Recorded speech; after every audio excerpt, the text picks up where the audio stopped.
You much, well, you know, from IRS impersonators to those annoying warranty calls. What's up with those? Many of us are getting a ton of those spam phone calls, even though we are on the do not call list. That's right. Our consumer expert Amy Davis is here to explain how the robocallers are getting away with the scams and what you can do to cut down on it. So annoying. Yeah, it's nothing new, but I get this question all the time because people are on that do not call list. I don't know if you guys remember a couple weeks ago we talked about that raid in India where they arrested this big, it's like 70 people in that IRS impersonation scheme. It took a lot of investigators working across the globe, but they do that because robocalls are currently the #1 complaint that the Federal Communications Commission receives from consumers.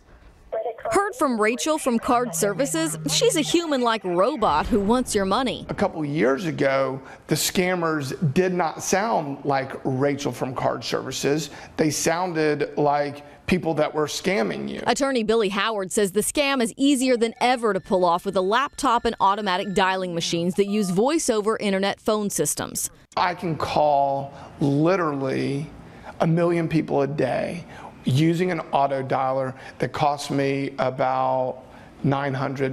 Scammers evade the do not call list by sending bogus numbers to caller IDs and hiding the source. A lot of the calls originate from other countries out of the reach of U.S. law enforcement.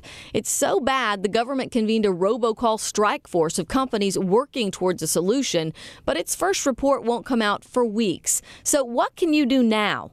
Howard says a lot of scammers are third parties hired by legitimate companies. Threaten them.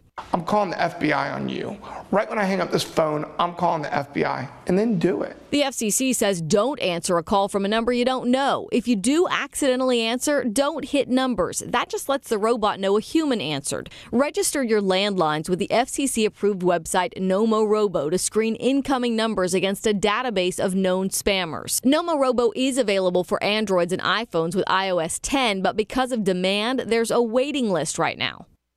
And Nomorobo is now $4.99 a month to register both your landline and your mobile phone. That is after you get through that waiting list. Registering your landline is in that where you're internet based. That's free, VoIP. Like VoIP, yeah. Right. So we're going to link you to Nomorobo on our website, also to the FTC, where you can file those complaints if you get those calls. Yeah. Oh, boy. Thank you so much. Sure. I need that right now. Annoyingly so. All right, here's what's coming up. We visit with